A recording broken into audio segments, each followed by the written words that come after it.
Kita hari ini bicara cukup banyak tentang masalah protein hewan sebagai tema sentral dari Hari Gizi Nasional ya. Terutama berhubungan dengan masalah stunting. Sebelum saya mulai sharing nih dengan saya punya paparan, saya punya presentasi, ada yang tahu nggak stunting itu apa? Nah ini kadang-kadang informasinya masih simpang siur ya.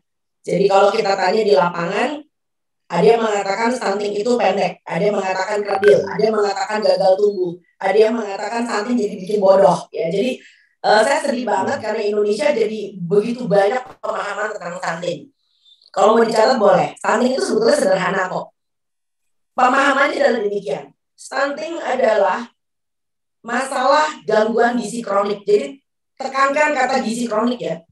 Jadi bukan karena pendek, bukan karena masalah hormon, bukan karena anaknya ini punya keturunan dari keluarga yang pendek, bukan ya. Jadi stunting itu adalah masalah gangguan gizi kronik yang terjadi sejak ibunya mengandung. Rentang waktunya adalah antara ibunya mengandung sampai anaknya usia 2 tahun. Jadi bukan karena anaknya diabetes, kehilangan 500 gram, lalu dok, saya stunting. Ya, jadi ada riwayat gangguan gizi kronik yang terjadi di 1000 hari pertama kehidupannya yang ditandai dengan tinggi badan menurut umur berada di kurva merah ke bawah, yaitu -2 standar deviasi ke bawah.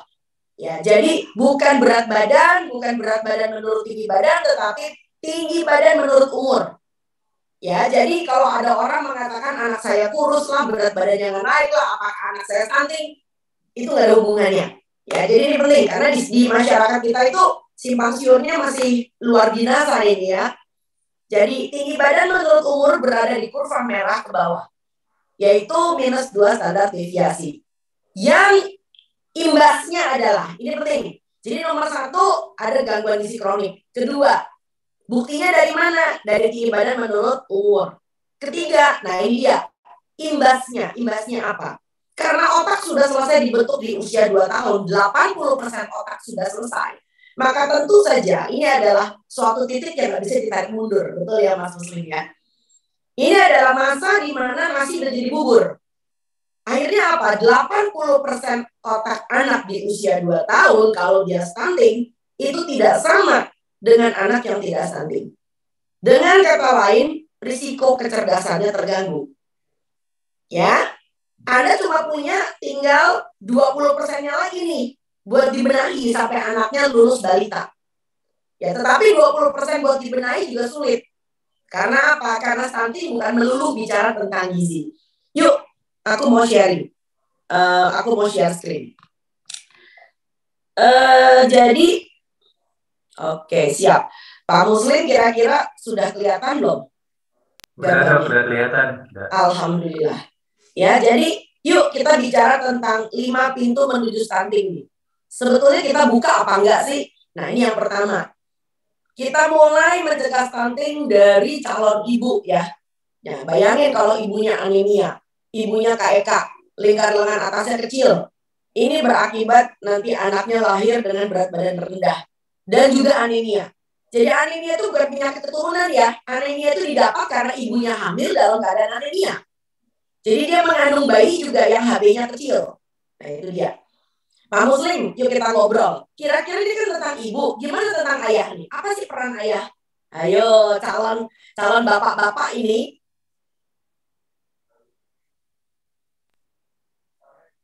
Apa tuh?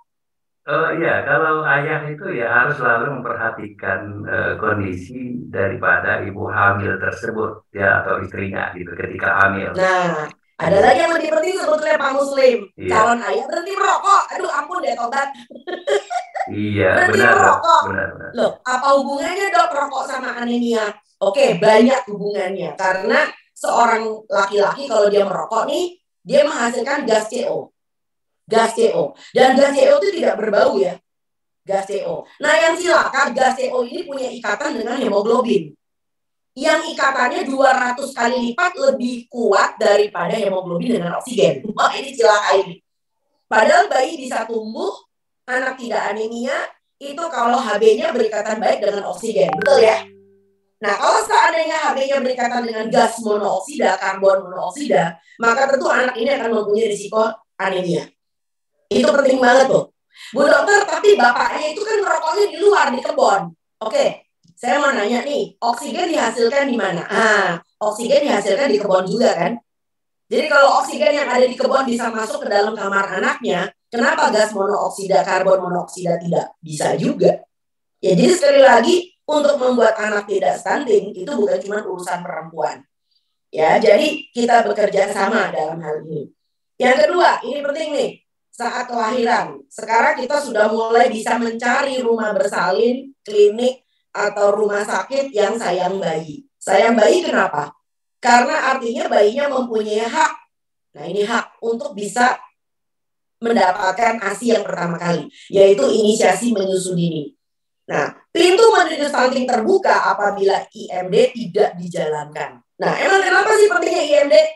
IMD itu perlu karena ketika bayi pertama kali melakukan perlekatan dengan ibunya, maka ini akan diawasi oleh nakes. Nah, oleh bidannya, oleh dokternya. Sehingga kalau dia neteknya salah, perlekatannya salah, nah bisa dibenahi. Sehingga nanti ASI eksklusif ini berjalan insya Allah dengan sukses. Ya, yang menjadi problem adalah IMD itu tidak dijalankan dengan baik. Gitu ya. Nah, akibatnya apa kalau IMD tidak berjalan dengan baik? Akan timbul drama. Dramanya apa? Ibunya punya puting lecet. Nah, ini barangkali Mas Muslim nggak begitu ngeh nih, karena laki-laki ya. Banyak perempuan itu punya masalah nggak mau netain karena putingnya lecet. Coba puting lecet karena apa? Karena perlekatannya salah. Ya, karena apa? Karena puting ibu kegesek-gesek pada langit-langit mulutnya bayi. Dan langit-langit itu keras. Puting ibu itu mestinya masuk sampai ke dalam. Sampai hampir ke anak tekak. Nah, di situ adalah area lembutnya bayi. Jadi, sekali lagi perlekatan itu menjadi penting. Mas Muslim, satu-satunya makhluk hidup yang kalau menyusui harus belajar, itu cuma manusia. Jadi nyuwun sewu nih, ngapunten, yang namanya menyusui itu bukan insting. Menyusui harus belajar. Kalau nggak belajar, bubar, ya kan? Oke. Yang ketiga, udah pinter nih, ibunya udah pinter IMD. Lalu kemudian tiba-tiba usia 4 bulan, nah nih ahli gizi suka juga ditanya ini, ya usia 4 bulan bayinya naiknya seret. Nah, kalau menurut buku KIA kan naiknya mesti 800 gram, 900 gram. Lah, ini cuma naik 1 on, 2 on, 200 gram. Kira-kira ahli gizi bisa berbuat apa ya? Nah, fasenya adalah masih ASI eksklusif, tetapi usia 4 bulan naiknya seret. Kira-kira gimana Mas Muslim?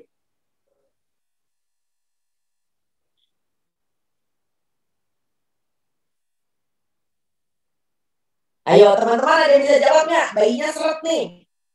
Usia 4 bulan. Nah, kalau mau pakai chatting juga boleh. Ada di chat box tuh. Ale, yuk. Ada yang tahu nggak? Kira-kira kenapa? Bayinya 4 bulan, naiknya seret, cuma 1 on, 2 on. Perbaiki perlekatan. Ini udah mulai pinter nih yang jawab nih. Oke, jadi nomor 1, bukan belok ke sufor. Bukan belok ke sufor. Ya, jadi ahli gizi tidak boleh menyarankan sufor. Karena menyusui ASI eksklusif itu adalah haknya anak. Bukan cuma kewajiban ibu ya, jadi haknya anak tidak boleh dicederai. Oke, betul banget nih, keren banget nih yang jawab. Udah deh, saya mundur aja ya. Saya nggak usah kasih paparan lagi ya, dadah. Pinter-pinter nih jawabnya nih. Oke, siap ya. Jadi memang betul, kerap kali bayinya udah tambah usia, udah tambah gede, akhirnya bayinya mudah terdistraksi. Betul apa enggak? Ya kan? Nah, lalu kemudian bapaknya pulang, ayah pulang, lagi nenek kemudian copot ya. Pak RT datang, tak, assalamualaikum, dia mau menyampaikan apalah segala macam, ada selebaran gitu ya kan, copot Pak RT datang ya kan. Jadi atau ibunya udah mulai dagang di pasar nih, anaknya nenek dibawa kerudung ya kan, ternyata anaknya nggak nenek cuma ngempeng. Nah, kenapa ngempeng? Dia dengerin mamanya lagi jualan harga bawang, harga jahe, harga kecap,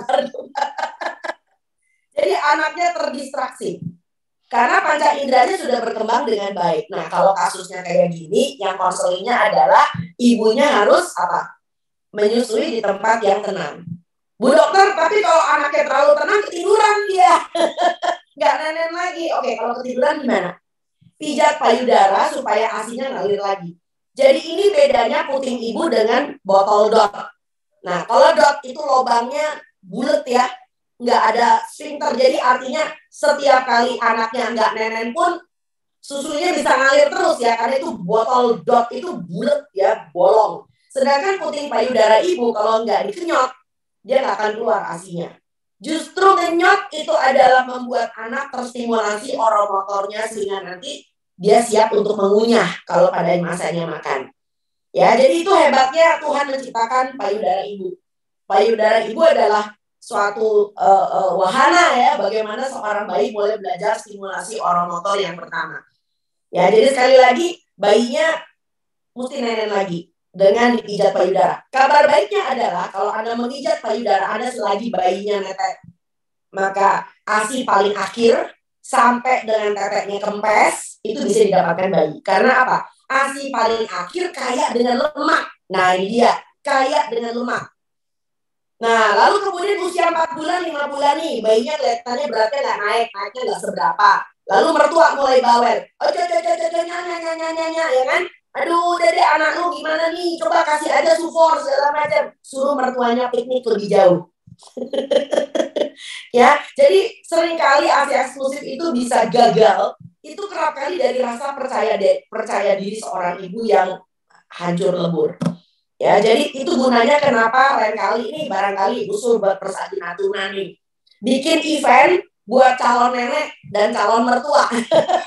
Ini penting. Karena kadang-kadang yang kerapnya disentuh, betul nggak teman-teman? Ya kan? Ya, kita pengen kasih anak makan yang baik nih. Pengen kasih ASI eksklusif. Wah, lalu pakai ilmu zaman dulu, ya kan? Zaman dulu itu suami kamu umur 3 bulan udah tak kasih pisang. Ya kan? Wah, ini kacau nih kalau 3 bulan anak dikasih pisang. Buktinya suami kamu hidup-hidup aja gitu loh ya. Nah, ini artinya kita perlu edukasi ke semua lapisan. Ya kan tuh? Betul dok, ini saya seminar di sebelah mertua. Ada yang chatting tuh, lucu banget. Ya, jadi hati-hati karena kelompok senior ini kadang-kadang sulit ditembus. Kuasanya besar sekali dalam rumah tangga, betul nggak teman-teman? Ya kan? Dan kita perempuan-perempuan Asia kerap kali kayak permisif kan, aduh nanti kalau dilawan mertua takut durhaka, tapi kalau nggak dilawan kok norak banget ilmunya lawas gitu kan ya. Ya jadi anak Anda adalah jadi korban, oke? Nah, ASI eksklusif itu adalah haknya anak. Nah, yuk kita bicara sekarang MPASI. Usia 6 bulan, kenapa perlu MPASI? Kenapa bukan 7 bulan? Karena di usia 6 bulan, cadangan zat besi seorang anak itu udah anjlok. Cadangan zat besi. Nah, ini juga alasan kenapa pada tahun ini tema sentral dari Hari Gizi Nasional adalah protein hewani. Karena sekali lagi usia 6 bulan cadangan zat besi seorang bayi sudah habis. Ya, itu sebabnya kenapa kita butuh mencari bahan-bahan pangan sumber protein yang kaya dengan zat besi. Oke, pertanyaan saya, kalau daun kelor kaya dengan zat besi, tempe barangkali kaya dengan zat besi, kenapa kita tidak memberi nabati? Kenapa kita menyasar pada protein hewani? Ada yang bisa jawab nggak? Chatting juga boleh. Ada apa sih dengan protein hewani? Kenapa kita fokusnya di hati ayam misalnya? Nah, hati ayam yang paling gede ya, berarti saya kasih lihat. Hati ayam itu yang paling gede zat besinya. Dalam hitungan dengan berat yang sama dari semua. Ya, betul. Ya, bukan cuma, ya betul. Bioavailability. Aduh, ngomong sama ahli gizi itu enak ya. Coba kalian bergerak kayak gini di masyarakat. Jadi kita semua di masyarakat kita nih. Ya, kita bicara tentang bioavailabilitas. Jadi artinya protein dari hewan itu zat besinya tipenya senyawanya heme. Nah, heme itu lebih mudah diserap ketimbang yang non heme. Ya kan? Siap ya. Jadi walaupun di atas kertas nih, ya kadang-kadang nih kita berhubungan dengan pejabat ya kan, apa orang-orang yang nggak ngerti itu bukan kayak kita gitu ya. Tapi gaya banget ya, pengen promosi daun kelor lah, pengen apalah segala macam. Udah sabar-sabarin aja. Ya mereka tidak paham ya, apalagi kalau yang kelompok vegetarian itu, waduh ramenya bukan main katanya, segala macam. Padahal mereka tidak tahu bahwa itu kan teori di atas kertas, zat besinya 10, 15, 35, betul nggak? Di atas kertas. Dan itu adalah ditulisnya adalah zat besi yang sifatnya non-heme. Nah, kita sebagai ahli gizi kan tahu, manusia itu butuh yang tipenya heme. Heme itu lebih mudah diserap sampai dengan 80%. Ya kan? Pinter banget. Oke, nah sekarang saya mau nanya nih. Kalau seandainya, Tegal udah pernah ikut seminar saya, cakep hidup Tegal. Lah kayak kowe jarene, Dani wong Tegal, pinter-pinter kabeh ya. Bahasa ngapaknya keluar. Oh siap, mari kita kembali.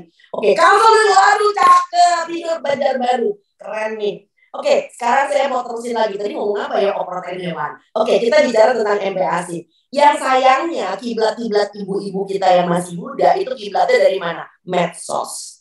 Nah, jadi yang paling penting juga kalau kita itu memberikan nasihat, penyuluhan, selalu tunjukkan bahwa kita punya yang namanya buku KIA. Ya, jadi ini adalah panduan nasional. Disusun oleh gambarnya agak blur ya. Oke, mari kita ini kan. Disusun oleh, nah ini gambarnya ini. 13 organisasi profesi kesehatan Republik Indonesia.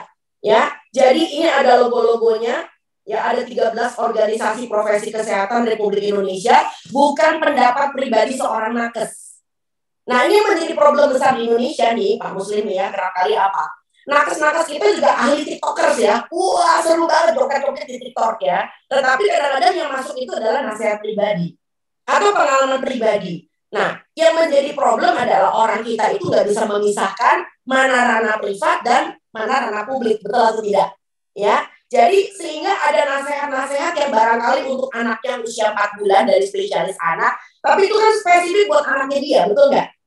Ya, bukan berarti seluruh anak Indonesia itu umur 4 bulan bisa makan macam-macam, betul apa enggak? Jadi tidak dibenarkan yang namanya MPASI dini. Oke, MPASI kenapa usia 6 bulan? Pertama, tadi saya sudah bilang karena HB-nya sudah mulai cadangan zat besinya sudah mulai turun ya. Nah, tidak benar bahwa anak ASI itu rentan anemia. Saya nggak setuju. Seanak-anakan yang dijulit itu adalah ASI-nya. ASI tidak membuat anak menjadi anemia. Yang menjadi problem adalah ASI-nya tidak estafet. Nah ini dia. ASI-nya tidak estafet dengan MPASI yang kaya zat besi. Ya, MPASI-nya belajar dari mana? Dari artis. Pakai salmon, kasih keju, kasih extra virgin olive oil. Aduh, capek deh kita. Ya kan? Padahal cukup hati ayam misalnya. Nah, hati ayam itu zat besinya paling tinggi. Ya, dan hati ayam nggak usah dijulit ya. Ada lagi yang ngejulit. Aduh, nanti katanya hati ayam terpakai racun segala macam. Kalau hatinya beracun, ayamnya udah mati. Namanya Anda beli hati ayam dari ayam yang sudah sakit ya. Kita kan nggak bodoh ya. Nah, barangkali nanti Persagi Natuna bisa memberitahu cara memilih hati ayam yang sehat sih. Keren ya. Jadi caranya bagaimana? Permukaannya licin, warnanya merah tua, tidak bergerindil, dan tidak mudah hancur, ya kan? Dan tidak amis. Ini penting. Hati ayam kalau amis itu namanya bahannya sudah OTW pembusukan. Hati ayam itu segar nggak bau amis, bahwa dia mempunyai bau aroma khusus seperti ikan misalnya ya. Itu aja, ikan juga aromanya khusus ya. Tidak sama seperti kayak daging ayam, betul apa enggak? Tapi bukan berarti amis. Amis itu adalah bau anyir. Orang Natuna daerah kepulauan pasti ngerti deh. Yang namanya pilih ikan segar. Ikan segar itu tidak bau amis. Kalau amis namanya udah pembusukan. Setuju ya? Jadi MPASI itu harus adekuat, tepat waktu, higienis, ya kan? Lalu kemudian yang lebih pentingnya lagi apa? Diberikan dengan cara yang benar. Nah ini penting. Banyak orang tua itu sudah tahu MPASI itu mestinya isinya apa aja. Tapi kalau cara pemberiannya salah, anaknya bubar. Misal, anaknya GTM. Nah, GTM ini bukan berarti atau ngelepeh. Nah, ngelepeh ini bukan berarti MPASI-nya nggak enak. Kalau kita jadi orang dewasa kan kalau ngelepeh kayaknya karena makanannya nggak enak. Pada bayi itu belum tentu karena makanannya nggak enak dan biasanya tidak. Karena apa? Karena teksturnya salah. Nah, biasanya ibu-ibu lewat medsos nih, pendidikan medsos lagi, umur 7 bulan sudah naik tekstur diam-diam. Padahal kalau menurut buku KIA, umur 7 bulan teksturnya masih apa? Masih ulet saring loh. Nah, Bu Dokter, tapi kalau anak saya makan bubur ulet saring, yang kental-kental itu udah nggak mau. Oke, kalau gitu jangan dibikin kental, dipadatkan. Tetapi bukan bergerindil, tapi bukan naik tekstur. Jadi naik konsistensi. Ini adalah jembatan menuju naik tekstur. Naik teksturnya umur berapa? Akhir bulan ke-8 sampai dengan ke-9. Jadi naikin dulu konsistensinya. Yang tadinya kental, jatuh perlahan, bikin padat. Jadi mirip kayak adonan perkedel yang bisa dijimpit. Nah, anaknya seneng tuh. Udah mulai makan kayak ibunya, kayak bapaknya. satu piring berdua. Tapi anaknya pakai kayak adonan perkedel tuh, jadi lebih padat tapi halus. Lalu anaknya mulai belajar kan mengunyah kan. Nah, tetapi belum bergerindil ibu-ibu. Nah, yang berikutnya lagi apa anak nggak doyan makan? Karena dia sakit. Nah, ini dia. Jadi sakit itu selalu saya mengatakan sakit itu adalah sabotase tumbuh kembang. Ketika sakit, anaknya berhenti tumbuh. Izin ya. Nah, saya ingin menjelaskan lagi tentang ini nih tadi tuh. Pintu nomor 5 nih. Nah, pintu nomor 5-nya apa? Anaknya sering sakit. Jadi stunting itu sebetulnya pintunya banyak nih. Sering tertular batuk pilek, diare, TBC, waduh. Dan setiap kali anaknya lagi demam, pas lagi imunisasi posyandu, ibunya mengatakan apa? Bulan depan aja ya. Nah ini dia. Karena anaknya lagi demam, mundur. Nanti bulan depan pas posyandu lagi jadwal imunisasi, ya anaknya lagi mencret. Nanti dulu ya, bulan depan ya. Nah ini dia. Jadi imunisasinya tidak lengkap dan amburadul. Anaknya bolak-balik sering sakit, diare, dan akhirnya itulah pintu menuju stunting. Ya, nyuwun sewu, kita mulai bicara lagi. Ya, nah ini yang saya paling nggak suka kalau ada, terutama nakes ya, ada yang mengatakan bahwa udah ya Bu, ASI eksklusif kan cuma sampai 6 bulan ya kan, udah gitu terusin pakai sulfor, cekek, cekek, ya. Nasihat agama aja dikatakan apa itu Pak Muslim? Ya Al-Baqarah 233, susuilah anakmu sampai Sampai 2 tahun. ya. Iya. Alhamdulillah. Nah WHO sendiri justru mengatakan ya bahwa menyusui harus dimulai saat kelahiran. Ya, bukan jadi bukan IMD itu bukan bayinya dimandiin dulu ya. Jadi betul-betul ketika bayinya baru lahir dan bisa diteruskan sampai dengan usia 2 tahun atau lebih ya. Dan di sini dikatakan dari salah satu rilisnya dari WHO. Nah, ini hati-hati dengan yang kita permasalahkan adalah tentang etika ya, etika pemasaran dari pengganti sulfor. Nah, akhirnya apa? Ibu-ibu yang tidak pede, yang tidak punya rasa percaya diri, akhirnya terlalu banyak lihat seliweran-seliweran. Padahal susu formula itu diberikan kalau ada indikasi. Betul ya? Bukan karena susu ibunya ASI-nya kurang. Nggak ada cerita ASI kurang, itu tidak ada. Itu sebabnya kenapa kita perlu memperbanyak konselor laktasi supaya makin pinter ibu-ibunya. Nah, ini juga hati-hati ya karena banyak sekali pemasaran-pemasaran yang liar yang tidak semestinya pada susu-susu yang sifatnya susu lanjutan, ya kan? Nah, ini yang membuat akhirnya ibu-ibu berpikir bahwa susu itu menjadi penting sekali, ya. Saya ingin menegaskan susu adalah bagian dari protein hewani. Saya setuju. Tetapi bukan berarti itu menjadi suatu kewajiban.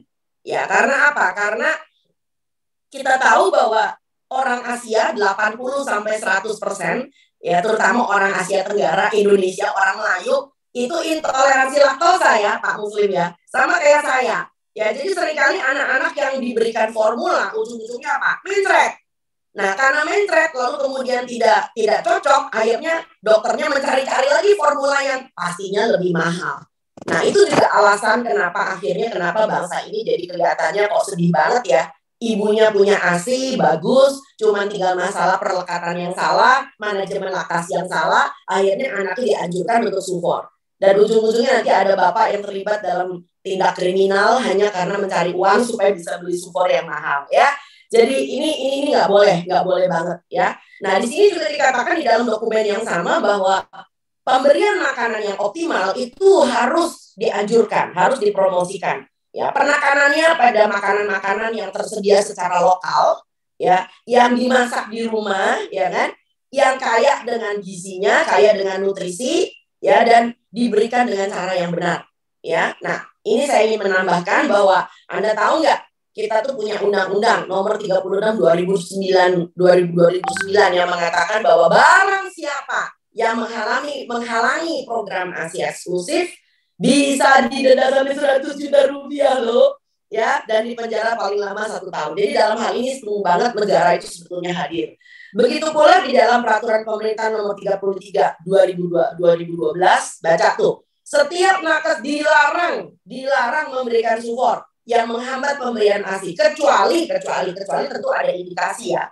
Salah satu indikasi misalnya ibunya minum obat-obatan, ya, yang membuat di dalam ASI-nya terdeteksi ada senyawa dari obat tersebut yang tidak cocok untuk bayinya, yang membahayakan. Nah, nomor 2 yang lebih penting nih, setiap nakes dilarang menerima dan mempromosikan susu formula atau produk. Nah ini dia produk bayi lainnya. Produk bayi lainnya itu termasuk apa? Termasuk produk-produk kemasan MPASI segala macam. Makanya kenapa Pak Jokowi kemarin ngamuk setengah mati. Udah berhenti dengan kemasan-kemasan aneka biskuit dan sebagainya, itu ngaco.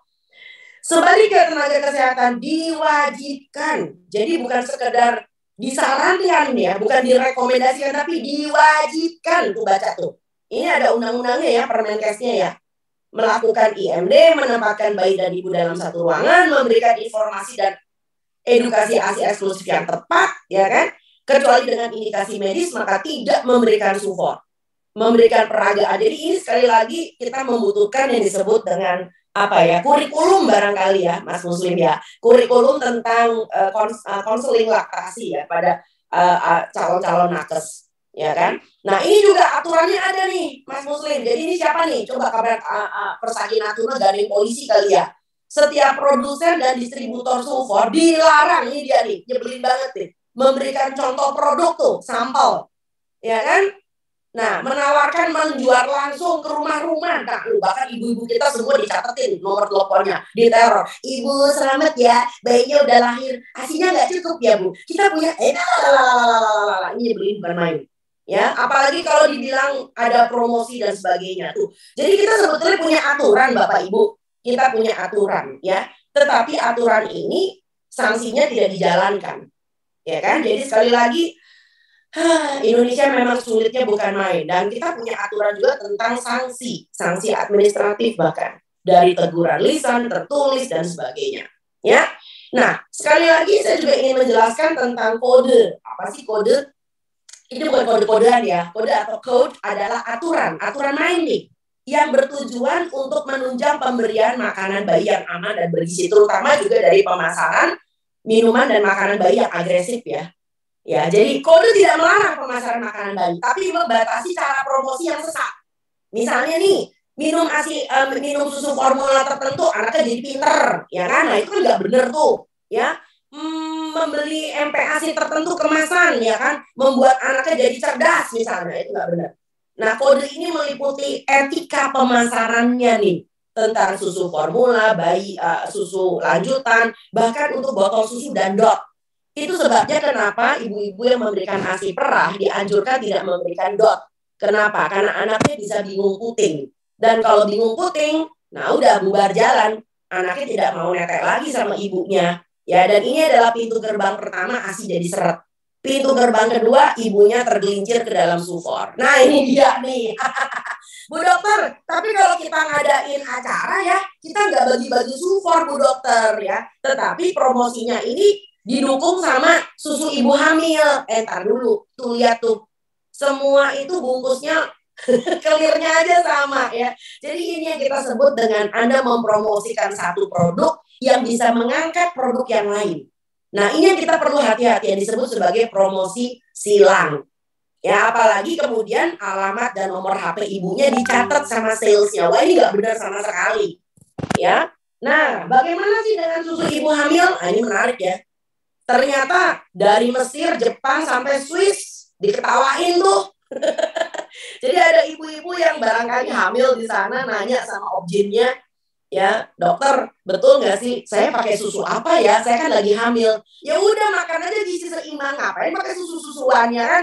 Ini kan menarik. Jadi Indonesia ini memang waduh bukan main. Kita itu adalah target market karena ketidaktahuan. Jadi sekali lagi patokan kita adalah buku KIA.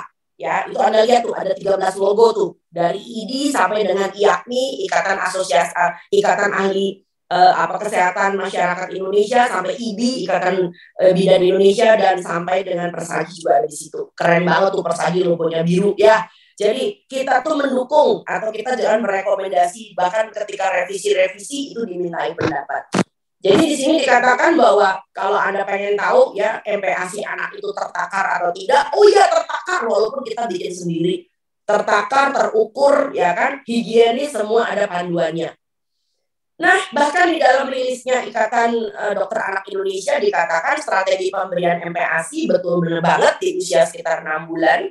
Ya, lalu kemudian memenuhi kebutuhan semua dari kebutuhan tumbuh kembangnya anak secara adekuat. aman dan higienis tentu saja, dan diberikan secara responsif. Jadi bukan memberikan MPASI dengan cara disiplin tentara Kopassus. Banyak ibu-ibu nih memberikan makan anaknya nih, sekali lagi nih, belajar dari medsos nih. Ya, jam 6 nyusu, jam 8 sarapan, jam 10 makan buah, jam 12 makan siang. Ya Allah ya Tuhan, lah sekarang kalau anaknya tidur, masa mesti dibangunin, nak, jamnya makan, nak, ayo 1, 2, 3, hop. Gak bisa. So diberikan secara responsif. Apa sih responsif? Responsif itu artinya ibunya berespon. Nah, bukan anaknya ya. Kita berespon terhadap apa? Sinyal lapar dan sinyal kenyangnya si anak. Ya, jadi sekali lagi kesuksesan kita memberi makan anak, ya itu bukan karena makanannya itu rasanya asin, manis, gurih. Aduh, ternyata makanan itu sampai punya 7 kontributor. Ya, dari tekstur, dari masalah cara memasaknya, cara pemberian, ini penting nih. Ya, ada anak-anak yang lebih senang diberikannya dengan cara disuap pakai tangan, Pak. Ya, disuap dengan pakai tangan. Kenapa? Tangan ibu tuh lembut. Tangan ibu itu nggak mungkin memberi terlalu banyak. Ya, awal-awalnya bahkan dijulit pakai jari. Nah, itu dia ya kan. Jari ibu itu lembut gitu loh ya. Nah, itu juga. Jadi jangan sampai anak ini juga terdistraksi dalam makan ya. Saya sering kali ngelihat ada anak-anak lagi makan lalu kemudian neneknya lewat. Adek lagi makan, nengok. Aduh si nenek ini beneran deh. Suruh piknik agak jauh sedikit ya, ke Medan atau ke Kalimantan, jangan di Natuna ya. Nah, begitu pula tentang masalah kesegaran ya. Nah, bagaimana dengan anaknya sendiri? Tadi faktor makanan, ini adalah faktor anak. Nah, ada anak, nah ini penting ya Bapak Ibu. Ada anak memang punya masalah gangguan persepsi sensorik. Nah, kalau kayak begini harus sudah ditangani dokter. Ya, misalnya nih ya, umurnya sebetulnya udah cukup sih buat naik tekstur, udah 8 bulan, ya. Tetapi setiap kali dia merasa ada yang bergerindil sedikit aja, dan white itu berlebihan. Lalu kemudian anaknya jijikan, nggak mau pegang. Ya biasanya anak kan senang pegang-pegang ya, pegang makanan masuk mulut, pegang. Tapi ini lucu, anaknya nggak mau pegang makanan. Lalu dia keper-keper tangannya, jijik, bahkan ketakutan melihat makanan. Nah, kalau udah kayak begini, nah barangkali Anda perlu mencari bantuan. Ya, nah begitu pula juga anak yang sedang sakit atau baru sembuh sakit. Biasanya anak-anak kayak begini juga memang sulit untuk bisa makan. Maka itu kenapa anak itu tidak boleh sering sakit. Kalau setahun sekali, setahun 2 kali masih lumayan. Tapi kalau tiap bulan mesti batuk pilek, wah itu nggak benar sama sekali. Ada yang nggak beres. Nah Pak Muslim, kerap kali saya suka ngomong sama mamanya nih, yang kamu jagain image kamu atau kemudian yang kamu jagain anak kamu. Ya, jadi banyak sekali ibu-ibu yang punya rasa nggak enakan gitu ya. Aduh, saya tahu nih ipar saya lagi batuk, tapi ya gimana ya, namanya ipar ya. Tapi dia hobi banget cium-cium anak saya. Nah itu dia. Yang kayak gitu tuh nyebelin tuh. Ya kalau saya jadi ibu biasanya saya akan lakukan, saya punya tampang serem. Dikit lagi, hai. Ya, kita sebagai orang tua mesti galak sedikit gitu loh ya. Nggak boleh kita nyerah dan pasrah. Nah, terutama ini udah mulai kumpul-kumpul keluarga ya. Pandemi pelan-pelan sudah mulai dianggap sudah mulai susut ya. Lalu kemudian mulai pada kumpul tuh. Anaknya lucu Bu, pertama kali datang ke kumpul-kumpul keluarga. Gemoy, ndut ya. Karena ndut, colek sini, cium kiri, cium kanan. Waduh, sarang penularan semua. Ya. Bukan berarti lalu kemudian kita menjadi ibu yang bikin anaknya kuper ya. Sampai tidak bergaul, oh tidak. Tapi kita wajib memilih dengan siapa dia bergaul. Ya, jadi kalau kita barangkali nanti sudah besar kita memilih anak dengan teman yang akhlaknya baik ya Pak ya. Nah barangkali ketika bayi kita harus memilihkan juga nih dengan siapa anak ini bergaul. Minimal pada orang yang tidak kelihatan sakit. Begitu pula dengan pola tidur. Banyak sekali anak-anak yang pola tidurnya berantakan dan ini akan mempengaruhi nafsu makannya dia. Bu dokter gimana kalau dikasih garam? Yuk mari kita lihat MPASI dikasih garam. Nah ini dokumen asli, dokumen asli ya, original ya, dari IDAI. Kalau Anda baca di 3E, garam dapat ditambahkan PDA pada MPASI untuk menjamin perkembangan kasana rasa pada. Tapi baca nih, saya garis merah nih, dengan mempertimbangkan fungsi ginjal yang belum sempurna. Hati-hati. Sehingga asupan garam yang dapat diberikan mengacu pada rekomendasi asupan harian natrium. Nah, kalian tahu nggak rekomendasi asupan harian natriumnya berapa? Ini yang penting. Nah, ternyata dari Permenkes nomor 20 Ini kalau nggak salah 26 2019. Ya 26 ya. Di sini disebutkan bahwa ternyata bayi 6 sampai 11 bulan natriumnya cuma 370 miligram. Ini dia, miligram. Ini kayak nimbang narkoba ya. Bisa nimbang nggak 370 miligram berapa banyak? Ya, padahal ibu-ibu tuh kalau memberikan, kalau ibu-ibu memberikan garam itu biasanya pakai feeling, Pak. Ya, satu jimpit seujung sendok. Lah, ujungnya itu berapa miligram kita nggak tahu. Jadi kan bahaya banget. Ya, itu sebabnya kenapa WHO lalu mengambil keputusan, dah, nggak ada yang namanya garam. Ya, bikin kacau aja. Bu dokter, tapi apakah makanannya itu kemudian hambar? Oh, tidak. Nah, ini kesalahan banyak orang tua. Mengira tidak diberi garam, tidak diberi gula, lalu kemudian hambar. Tidak. Karena kita membahasakan anak dengan bahasa orang dewasa. Ini yang salah besar. Ya, bahwa wortel manis ya, dimasukin udang itu manis ya. Bahkan kalau Anda pakai buah dari durian sampai pepaya manis loh. Ya kan, nggak perlu dikasih gula lagi. Ya, dan santan itu gurih, Mas. Ya kan, santan itu gurih. Bahkan ikan itu ada asin-asinnya. Karena ikan dari laut, orang Natuna pasti tahu. Pasti ada garamnya.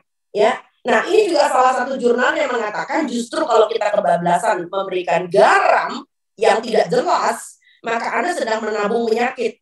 Penyakit apa? Penyakit jantung dan pembuluh darah di kehidupan selanjutnya. Nah, padahal kita udah punya banyak garam sebetulnya. Garam itu tidak selalu dalam bentuk kristal yang kita miliki dalam bentuk bumbu. Ternyata ada di ikan laut. Betul kan omongan saya? Wortel ada natriumnya, ada sodiumnya ya. Brokoli ada, bayam, bahkan labu, alpukat, ya, bahkan buah matola tuh. Itu ada natriumnya. Ya, nah ini yang saya udah bilang tadi, kenapa usia 6 bulan butuh MPASI. Nah, ini yang saya bilang juga, kalau Anda urutkan ternyata hati ayam yang paling top. Jadi sama-sama beratnya 1 on, hati ayam punya zat besi 15,8. Sedangkan yang namanya daging, nah itu daging sapi, cuma 2,8 miligram. Ya, dengan demikian maka salah besar kalau Anda mencari daging sapi sebagai sumber zat besi. Betul ya? Jadi makanya kenapa ada omongan nyinyir. Anak lu mau dikasih makan daging berapa kilo tong supaya zat besinya nyampe. Ya jelas kagak bisa nyampe atau tong, orang jumlahnya kecil gitu ya. Jadi kalau mau Anda mendapatkan zat besi yang banyak, Anda pakai hati ayam. Atau kemudian udang ya, tuh lihat 8 miligram, keren banget kan? Ya, lalu kemudian hati sapi masih bisa walaupun lebih kecil daripada hati ayam, ya. Nah, bagaimana dengan pemberian hati ayam? Ini ada dokumen dari dari UNICEF ya, yang mengatakan, nah itu saya kasih linkeran tuh malahan tuh, ya, bahwa betul banget kita bisa memberikan mau daging kayak mau ikan, bahkan liver tuh, hati ya, atau organ dalam itu sebagai apa namanya sumber zat besi. Ya, nah bagaimana sekarang dengan pemberian sayur dan buah? Ini penting banget. Karena justru kalau Anda memberikan sayur dan buah yang tepat artinya jumlahnya dan jenisnya, maka vitamin A dan vitamin C justru meningkatkan penyerapan zat besi. Ya, yang tidak boleh itu adalah kalau kebanyakan. Nah, semua kalau kebanyakan juga nggak baik ya Mas Muslim ya. Duit aja kalau kebanyakan juga nggak baik, bikin kita jadi kemaruk ya nggak? Makanya kenapa duit itu harus disedekahkan juga. Harus ada amal jariahnya. Begitu pula dengan makanan, betul apa enggak? Semua yang baik kalau terlalu banyak tentu tidak baik lagi. Ya, nah di sini ditegaskan bahwa kalau anak Anda mempunyai ingin mendapatkan tumbuh kembang yang optimal, maka ini saya kasih garis bawah itu di bawah itu ya bahwa anak yang diberi makan dengan protein hewani itu tumbuh optimalnya sama dengan kalau anak ini diberikan turunan susu. Jadi nggak masalah bagi orang-orang yang seperti saya. Saya ini alergi susu dan saya bahkan intoleransi susu juga. Saya kalau dikasih susu warung sing saya itu ya udah mencret kentut nggak karu-karuan. Oh saya melayu tulen dah, ya kan? Tetapi bukan berarti saya tidak berhak untuk tumbuh optimal. Ya karena kita masih ada ayam, ada ikan, ada daging dan sebagainya. Insya Allah, ya kan? Nah, tetapi ada perbedaan tumbuh pada anak yang diberikan protein nabati. Nah, ada perbedaan. Ya, jadi anak yang diberikan protein nabati pertumbuhannya tidak seoptimal kalau anak ini diberikan protein hewani. Ya, jadi kalau kita ngomong itu selalu ada studi berbasis bukti, nggak boleh katanya. Nah, ini dia ahli gizi paling seneng kalau ngeliat kayak begini nih. Nah, jadi siapa yang mengatakan MPASI bikin sendiri tidak bergizi? Lihat prosentasenya gede banget. ya kan? Nah ini gede bukan berarti dok kalau gitu kebanyakan dong, oh tidak. Karena kalau kita makan dari bahan alam, bahan utuh, maka tidak semuanya kan diserap. Betul ya Pak Muslim ya? Ada yang jadi ampas, apalagi kalau ulat saring, maka pasti ada yang jadi ampas. Nah, buat yang hobi nih ya, buat yang hobi beli-beli ya kan, ambil sendal pakai daster pergi ke warung sebelah ya kan.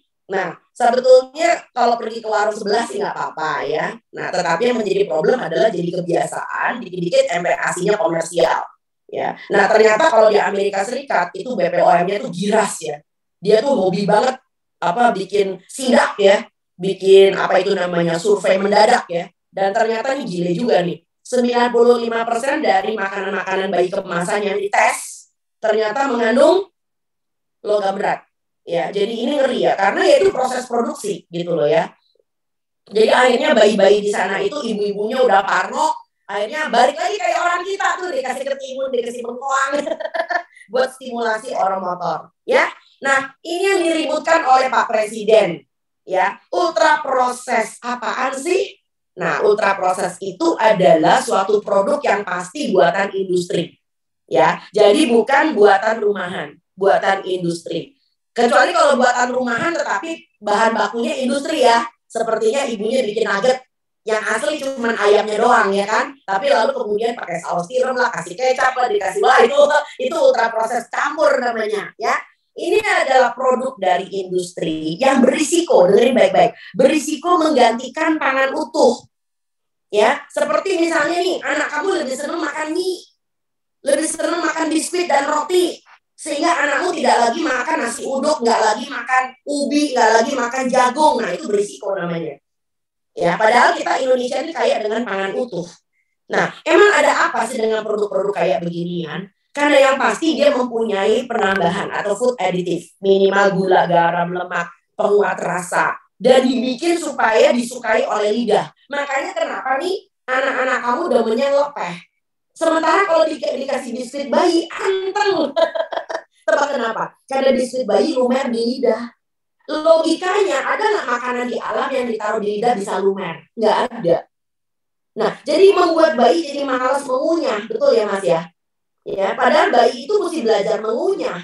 Supaya nanti umur 1 tahun bisa makan paha ayam pop sama bapaknya. Betul nggak? Bisa makan soto bareng ayahnya.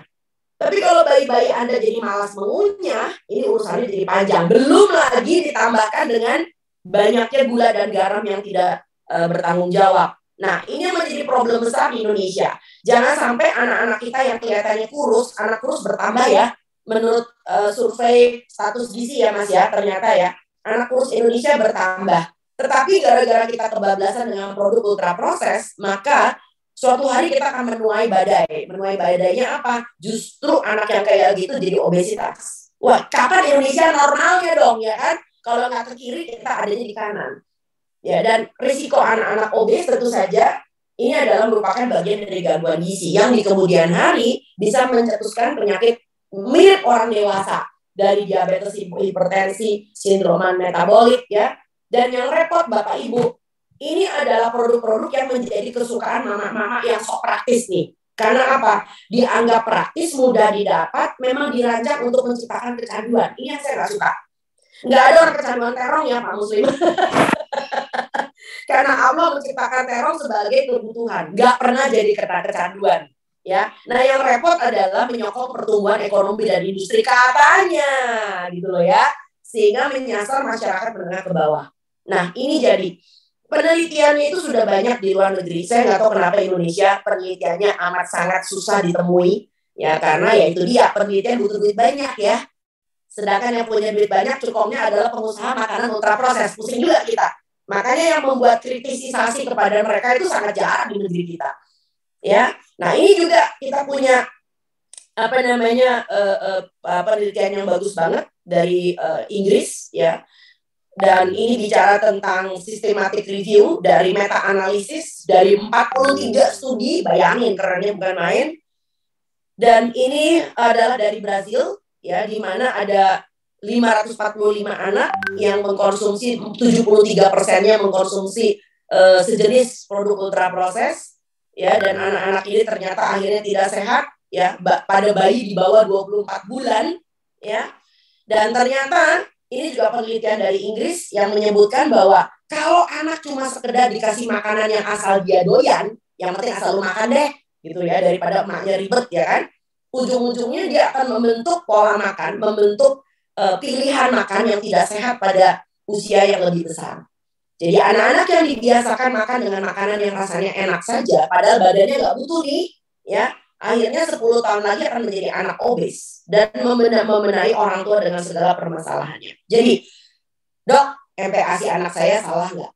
Supaya nggak salah, referensinya kita cek. Ya, ada nggak bahan bakunya juga tersedia secara lokal? Jadi kalau misalnya di Natuna ada ikan kembung, ada ikan tuna, ada ikan apa, ikan laut di sana banyak ikan teri. Tapi kalau orang Natuna diberikan ikan salmon, nggak nyambung ya. Karena salmon cuma ada di Antartika, di lautan Atlantik atau di lautan Tasmania, Australia bagian bawah. Ya, ada di Norwegia. Salmon tidak pernah ada di perairan Republik Indonesia. Jadi ikan kembung justru jadi pilihan yang lebih sehat karena ikan kembung memang ada di tanah air kita dan justru omega 3-nya lebih tinggi daripada salmon, ya kan? Nah, selain itu juga ini penting banget saya ingin menegaskan bahwa pilihan pada orang tua itu yang dipengaruhi oleh ya ini dia panduan medsos, iklan dan promosi terselubung ya. Lalu fakta yang tidak sejalan dengan teori, karakter ibu. Nah, ini lebih penting dukungan nakes. Ini penting banget. Ya, sehingga jangan sampai nih jinjingan posyandu kita akhirnya jadi kayak gini, nyebelin banget nih. Nah, sekarang gara-gara Pak Presiden udah ngamuk-ngamuk, ini kayaknya udah boleh diumpetin tuh ya. Masa posyandu kayak begini gitu loh ya. Ini semua dari saya punya Instagram nih pada curcol ya kan. Tuh bayangin sebel nggak? Lomba bayi sehat nggak taunya nggak sehat banget ininya hadiahnya. Ya kan? Udah deh, kalau mereka itu produsen dan memang banyak diproduksi, coba kirim ke Afrika. Di Afrika mereka kurang makan ya Mas ya. Bukan berarti kita itu tidak mau meningkatkan produk teknologi pangan. Silahkan bikin aja teknologi pangan, tapi jangan sampai tanah air kita yang kaya dengan pangan segar. Ini penting, pangan segar. Anaknya lalu kemudian diberikan panganan kemasan hanya karena ibunya malas. Ya, begitu pula yang sebelah kanan nih, masa paket MPASI kayak begini, ya kan? Pakai extra virgin olive oil, kasih keju-kejuan, dikasih mentega, ya Allah ya Tuhan, ya kan? Nah ini juga nggak benar nih, ya kan? Supaya dapat pujian dari bosnya, wah dipotret, cekrek. Nah itu dia, cekrek yang ada di dalam kemasan. Ya, nah terakhir, ini yang saya ingin tegaskan, ini adalah paparan terakhir. Gimana sih kinerja kita? So, kita mempunyai 5 kekuatan. Pertama adalah pemerintah. Nah, pemerintah ini memang harus kita dorong ya supaya menjadi wasit yang adil. Ini penting banget. Ya, merangkul organisasi profesi itu penting banget. Ya, dan melakukan tentu saja refreshment training bagi para kader barangkali ya, bekerja sama dengan organisasi profesi. Dan ini terakhir nih, memberi batasan intervensi pelaku industri. Soalnya mereka sudah diberi ruang terlalu banyak. Sehingga iklan layanan masyarakat, nah ini dia, iklan layanan masyarakat terlalu sedikit dibandingkan dengan iklan promosi terselubung. Nah, kita nih, nakes, fasilitator PMBA, dan tenaga pelaksana gizi harus update, membentuk kelompok konsultasi, dan membedakan mana ranah klinisi dengan edukasi. Betul ya, Mas ya?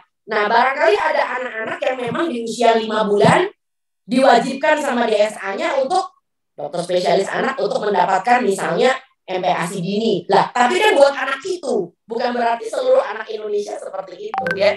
Jadi kita harus bisa membedakan mana ranah klinisi dan mana ranah edukasi. Ya, nah ini dia yang sering kali tidak siap nih, yang sering kali tidak siap. Kita cuma berpaku pada teori, padahal kemudian di lapangan kita punya problem. Bayinya bingung puting, ibu hamil, ibunya kesundulan, lagi netein anaknya baru 1 tahun 1 bulan, lah ibunya hamil lagi. Lah terus gimana dong? Nah itu dia ya. Ya kisah-kisah di dalam kehidupan sehari-hari. Ya, menyangkut kompetensi ahli tumbuh kembang dan parenting misalnya, ngadepin anak yang punya masalah dengan naik tekstur, campur tangan mertua, ya, lalu kemudian ayah yang tidak mau terlibat, ya. Begitu pula dengan masyarakat atau publik harus kita didik mencari sumber informasi yang rasional. Saya udah percaya kok, publik kita sekarang udah mulai pintar nih. Kalau ada resep-resep aneh berseliweran ditanyain, Bu, mana proteinnya Bu? Iya, itu masyarakat tuh penting banget ya. Atau udah mulai dicampur nih, ada biskuit dicampur dengan sulfur, dicampur pakai agar-agar, lalu ada yang nyeletuk. Lah, itu kan semuanya perlu ultra proses. Waduh, jempol cinta saya bergerak. Itu tuh, saya senang banget kalau masyarakat kita sudah mulai cerdas, ya. Dan akhirnya kita tidak latah dengan tren. Ya, tren apa resep kebule-bulean, lupa dengan menu nasional, sok-sokan pakai booster-boosteran segala macam.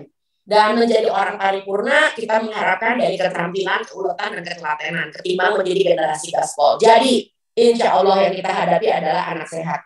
Jangan sampai yang sehat karena salah urus, anak sehat jadi anak sakit. Begitu Mas Muslim. Wassalamualaikum warahmatullahi wabarakatuh. Iya.